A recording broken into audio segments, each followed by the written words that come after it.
Hello and welcome to Animated Wonders, an Explosion Network podcast where we celebrate animation in all of its forms.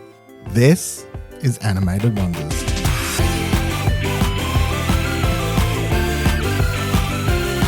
Hello, my name is Dylan Blight, and joining me to discuss this week's Animated Wonder is Ashley Hobley.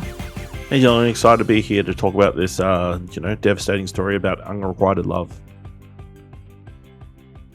He's technically not wrong because we are talking about the Super Mario Bros. Movie released in 2023. Comes from the United States, directed by Aaron Horvath and Michael Jelenic.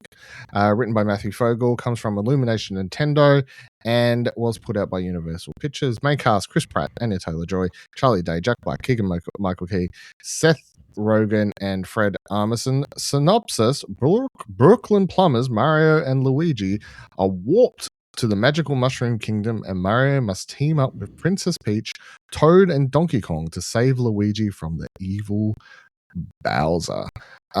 We have talked about this film before. We did a spoilercast for it when it came out on the What Do You Want to Watch podcast feed. I gave it like a 4, I think, in the review on the website. So that went down well at the time, I recall.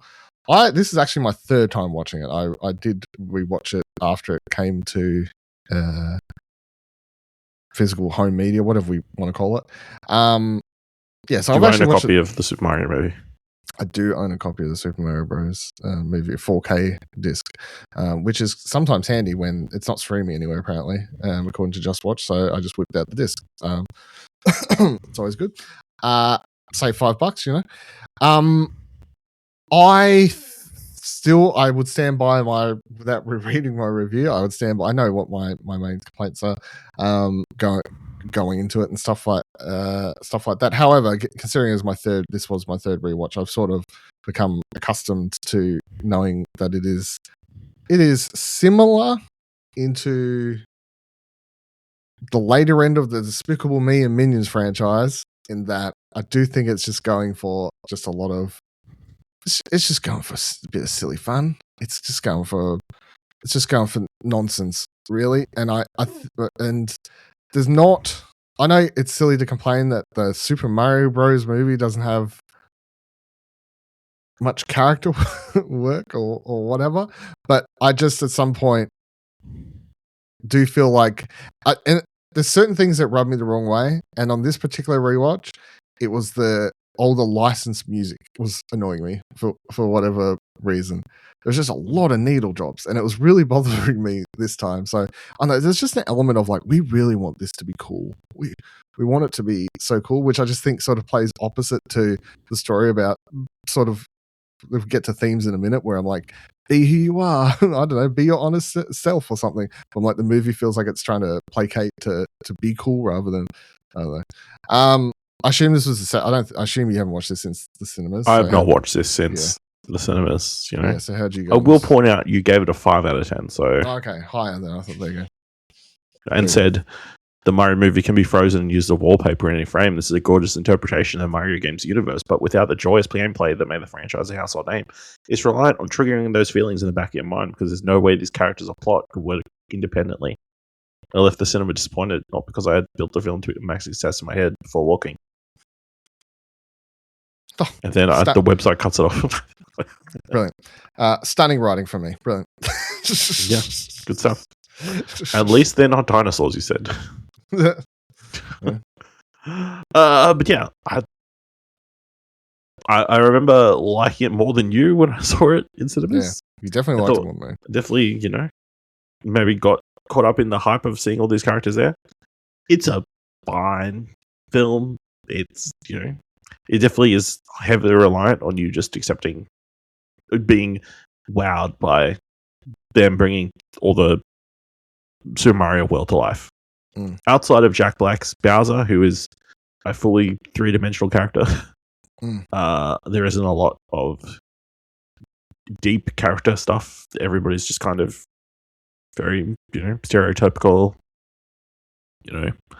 explain their backstory in a couple of seconds, kind of thing. So, and the story is crazy bananas all over the place, But at least they got as many possible set pieces as they possibly could in, and that was the important thing. Yeah, it really does just boom through a bunch of stuff and be like, let's fit in a Donkey Kong versus Mario fight. Let's fit in some Mario Kart stuff. Let's fit in, try to play homage to the platforming routes. Let's try and obviously throw in some sort of reference to the live action movie. Let's try and make sure we just have fit just a bunch of tick boxes. It's like there was a writer's room with a whiteboard, and usually they whittle that down. They just like took the whiteboard to the animation room and said, go, sort of work with this. And I just think it's not like it needed a lot more. My main thing is just like this. The only time the movie ever really slows down and gives you time for the characters to attempt to talk to one another is when they first leave the Mushroom Kingdom and Peach talks to Mario at the tree or whatever, like on their little route there. Yeah, amongst the fire. Yeah, fire flowers. It's the only time the movie actually says we're not in a set piece. We're not building to a set piece. But also that one's just let's fill in Peach's backstory. Yeah, that's what this scene's really about. Let's do Peach's backstory in 45 seconds.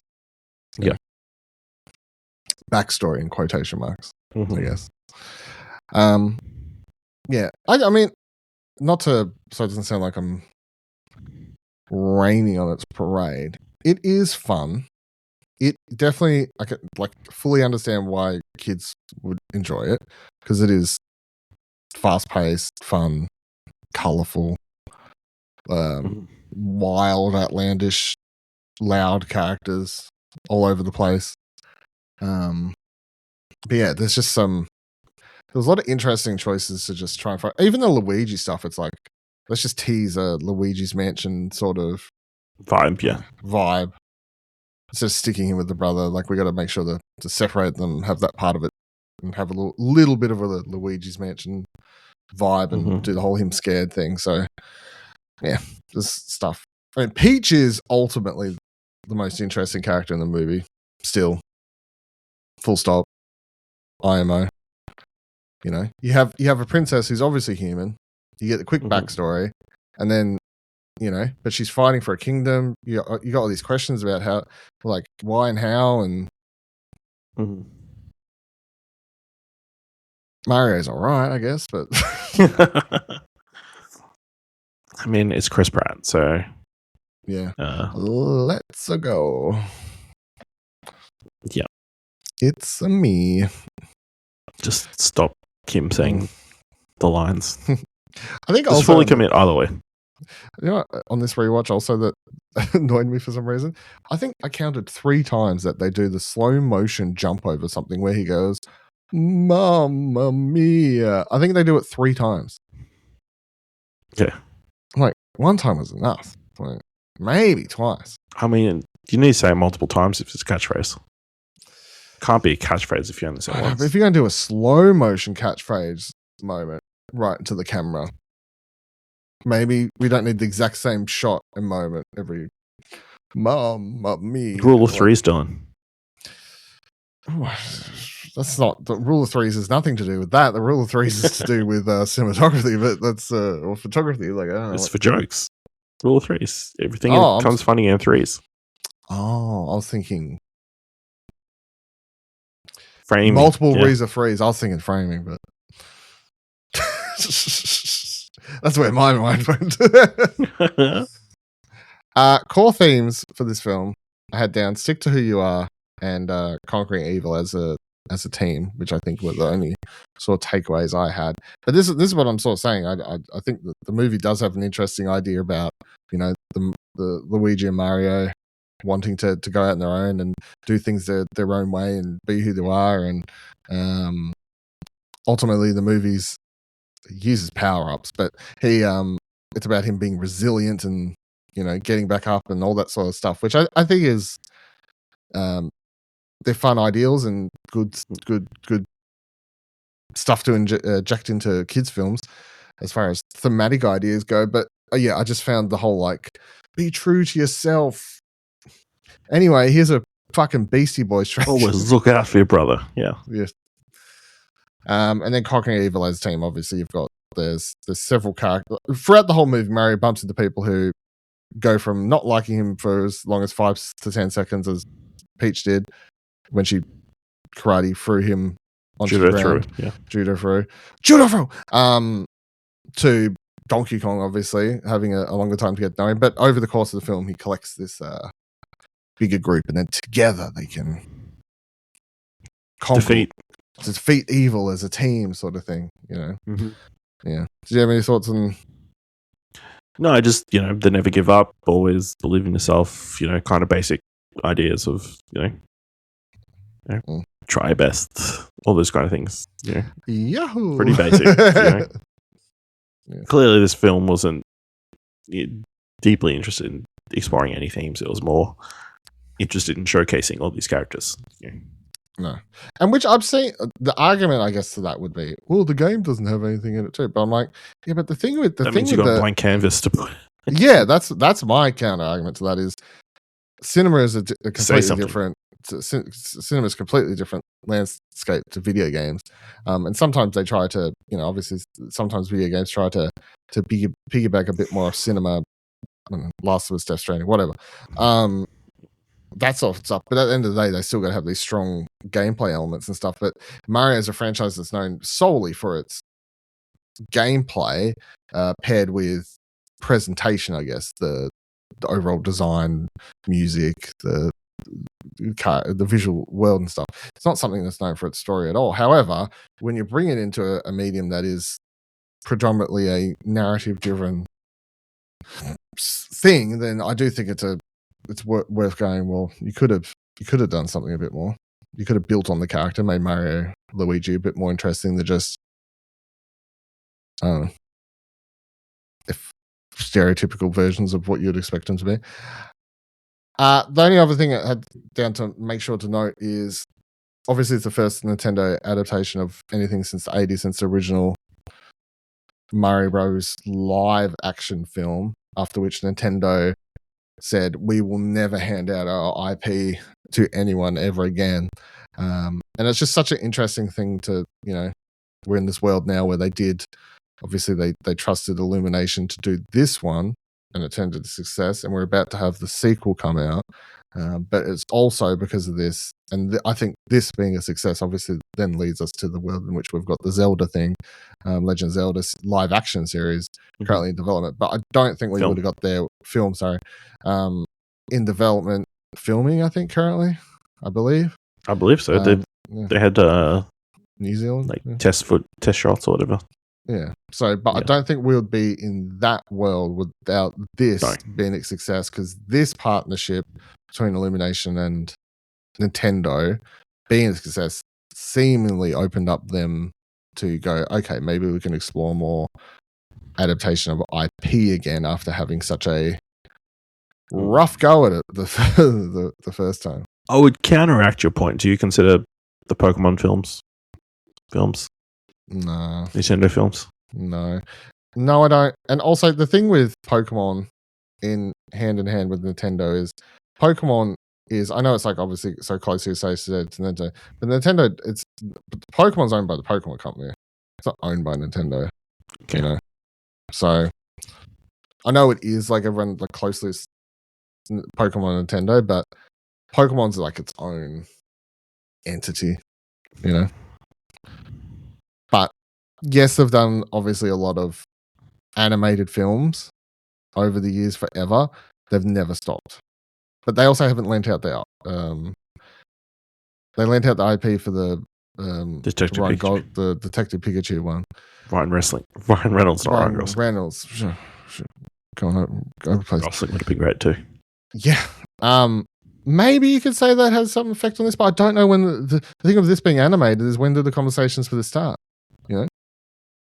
Who knows? That's the thing. Like animation takes such a long time.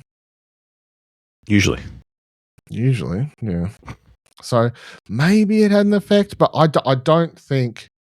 Ultimately, even if it did have an effect, it's just a ripple effect, not a hey, we had success with our property because they weren't the one handing out that IP. That was the Pokemon company. You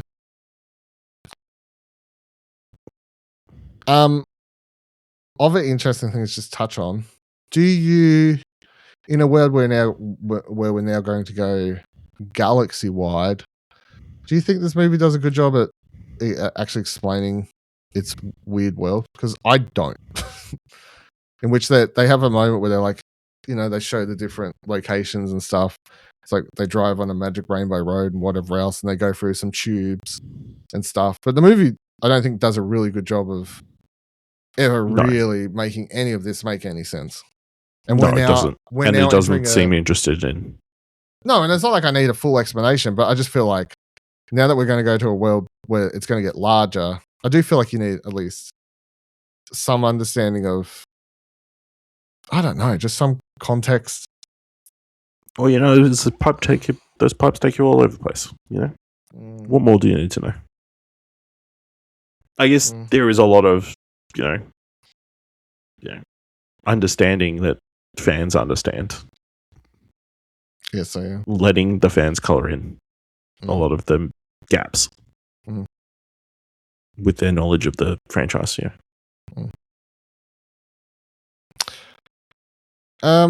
Wondrous elements. Pick 2 elements of the film that stood out to you most: animation, visual style, music and sound design, voice performances, world building, emotional impact. Number 1 has to be animation, visual style, because this is the prettiest, most beautiful this franchise has ever looked. It's incredible, like from the start when Bowser is like setting fire to that Penguin Kingdom ice sculpture. That looks incredible, and there's so many other like beautiful effects throughout the entire movie. So that has to be number 1. Number 2, I'll say voice performances, because I think outside of our general disdain for Chris Pratt, I think there are a lot of great performances. Obviously, Jack Black, like we said. I do enjoy Seth Rogen's performance as Donkey Kong. It's just Seth Rogen.